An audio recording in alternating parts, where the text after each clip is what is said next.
adik-adik, ketemu lagi di Belajar IPA Bersama. Kali ini kita akan mempelajari tentang pewarisan sifat pada makhluk hidup part 2. Jangan lupa untuk like, share, and subscribe.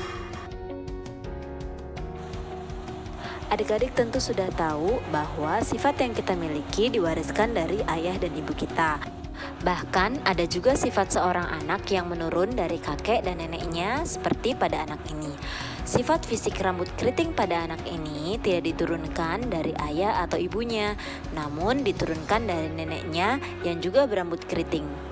Pewarisan sifat ini melibatkan kromosom, DNA, dan gen yang sudah dibahas pada video sebelumnya. Kali ini kita akan fokus pada hukum pewarisan sifat yang dikemukakan oleh Gregor Mendel, disebut juga dengan hukum 1 Mendel dan hukum 2 Mendel. Mendel menggunakan kacang ercis sebagai bahan percobaannya. Kacang ercis kita kenal sebagai kacang polong. Alasan Mendel menggunakan kacang ercis adalah karena kacang ercis memiliki umur yang pendek. Karena bentuk bunganya sempurna, maka kacang ercis juga dapat melakukan penyerbukan sendiri sehingga mudah untuk dipelihara. Selain itu, kacang ercis memiliki banyak variasi seperti warna bunga, bentuk biji, warna biji, dan lain-lain. Nah, ini adalah beberapa bentuk variasi dari kacang ercis. Belum masuk ke materi inti, ada baiknya kalian mengingat istilah-istilah ini lagi ya.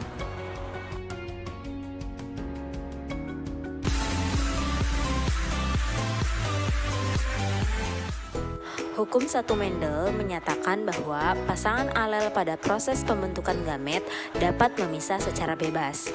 Karena terjadi pemisahan, maka hukum 1 Mendel disebut juga dengan hukum segregasi. Dalam percobaannya, Mendel mengawinkan tanaman ercis berbunga ungu dengan tanaman ercis berbunga putih. Hanya mengawinkan satu sifat saja, maka disebut juga dengan persilangan monohibrid. Jadi, parental pertama atau induk pertama dari tanaman ercis ini memiliki fenotip bunga ungu dan dikawinkan dengan fenotip bunga putih. Ungu adalah warna dominan, sedangkan putih warna resesif. Sehingga genotip untuk ungu kita tuliskan B besar, dan untuk putih B kecil, B kecil. Kemudian, gamet untuk warna ungu adalah B besar dan gamet untuk warna putih adalah B kecil. Sekarang adik-adik dapat mengawinkan kedua induk gamet tersebut. Perhatikan kotak yang berwarna merah. B besar dikawinkan dengan B kecil, maka akan menghasilkan anakan B besar, B kecil. Karena B besar mewakili sifat ungu dan bersifat dominan, maka B besar B kecil adalah warna ungu. Begitupun untuk kotak selanjutnya. B besar dikawinkan dengan B kecil, maka akan menghasilkan anakan B besar B kecil. Artinya anakannya berwarna ungu juga. Dan begitu seterusnya untuk kotak berikutnya. Sehingga semua anakan pertama atau filial pertamanya berwarna ungu. Perhatikan warna ungu pada anakan tidak sama dengan warna ungu pada induk. Warna ungu induk hanya membawa gamet dominan, sedangkan warna ungu pada anakan membawa gamet dominan dan resesif. Jadi, warna ungu induk disebut homozigot dan warna ungu pada anakan disebut heterozigot. Lalu, bagaimana jika ungu heterozigot dikawinkan dengan ungu heterozigot? Kita sebut filial pertama itu sebagai parental kedua atau induk kedua, yaitu mengawinkan dua bunga warna ungu heterozigot dengan genotip B besar B kecil. Sehingga gamet dari bunga ini adalah B besar dan B kecil. Isikan gamet-gamet tadi ke dalam tabel Punnett untuk filial 2 atau anakan 2 secara berurutan. Dan kemudian kawinkan. Lihat kotak berwarna merah. Gamet B besar dikawinkan dengan gamet B besar, maka akan menghasilkan genotip B besar B besar. Sehingga akan muncul fenotip bunga berwarna ungu. kotak berikutnya, B kecil dikawinkan dengan B besar, menghasilkan genotip B besar B kecil. Artinya, fenotipnya adalah ungu yang bersifat heterozigot. Begitu seterusnya untuk mengisi kolom yang lain. Kesimpulan dari persilangan monohibrid pada tanaman ercis yang berbunga ungu dan berbunga putih adalah sebagai berikut.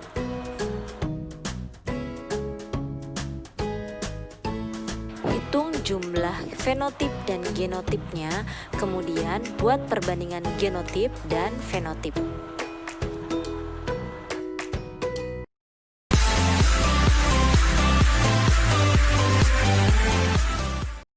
Hukum 2 Mendel menyatakan bahwa setiap gen di dalam gamet akan bergabung secara bebas pada saat pembentukan individu baru.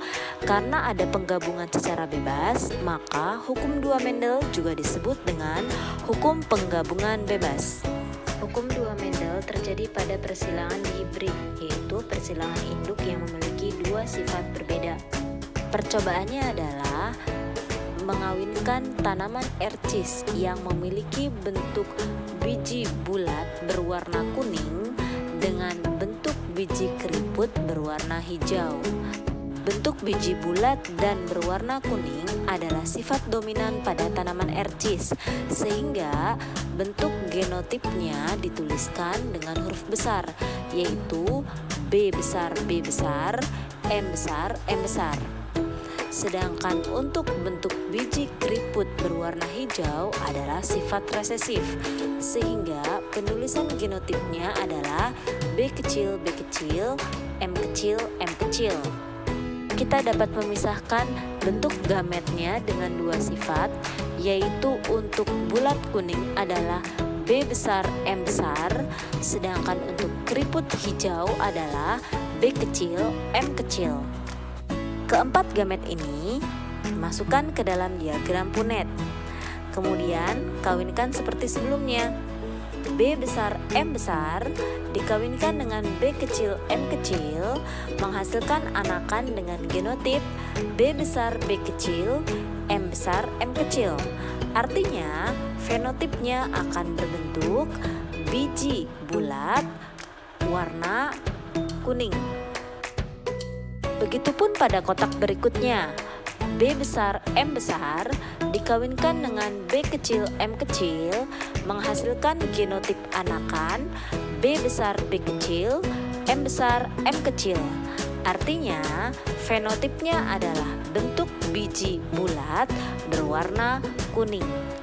Isikan tabel berikutnya dengan cara yang sama, sehingga hasil semua anakan dari parental pertama adalah bentuk biji bulat berwarna kuning yang bersifat heterozigot. Sekarang adik-adik dapat mengawinkan anakan dari induk pertama, yaitu bentuk biji bulat kuning yang heterozigot. Dua indukan kedua ini disebut dengan parental 2. Genotipnya adalah B besar B kecil, M besar M kecil. Sehingga gamet yang terbentuknya adalah B besar M besar, B besar M kecil, B kecil M besar, B kecil M kecil. Begitupun untuk induk selanjutnya. Keempat gamet ini masukkan ke dalam tabel Punnett, kemudian dikawinkan. B besar M besar dikawinkan dengan B besar M besar, menghasilkan anakan B besar B besar M besar M besar. Kemudian B besar M kecil dikawinkan dengan B besar M besar, menghasilkan B besar B besar M besar M kecil. Kemudian B kecil M besar dikawinkan dengan B besar M besar, menghasilkan anakan B besar B kecil M besar M besar. Kemudian B kecil M kecil dikawinkan dengan B besar M besar, menghasilkan B besar B kecil M besar, M kecil. Empat anakan ini menghasilkan fenotip yang sama, yaitu biji bulat berwarna kuning, namun dengan genotip yang berbeda-beda. Isikan kolom lainnya dengan cara yang sama sehingga dihasilkan genotip sebagai berikut. Contoh terakhir, B kecil M kecil dikawinkan dengan B kecil M kecil menghasilkan anakan B kecil M kecil M kecil. B kecil mewakili sifat biji keriput dan M kecil mewakili sifat warna hijau. Artinya, fenotip dari B kecil M kecil adalah biji keriput berwarna hijau. Jadi, kesimpulan dari persilangan dihibrid untuk induk biji bulat warna kuning dengan biji keriput warna hijau adalah sebagai berikut. Jangan lupa untuk menghitung jumlah genotip dan fenotip masing-masing, kemudian buat perbandingannya seperti ini. Terima kasih sudah menyaksikan video ini sampai akhir. Semoga adik-adik dapat memahami materi hukum 1 Mendel dan hukum 2 Mendel. Jika ada yang ingin ditanyakan, silahkan ketikkan di kolom komentar. Salam semangat, sampai jumpa.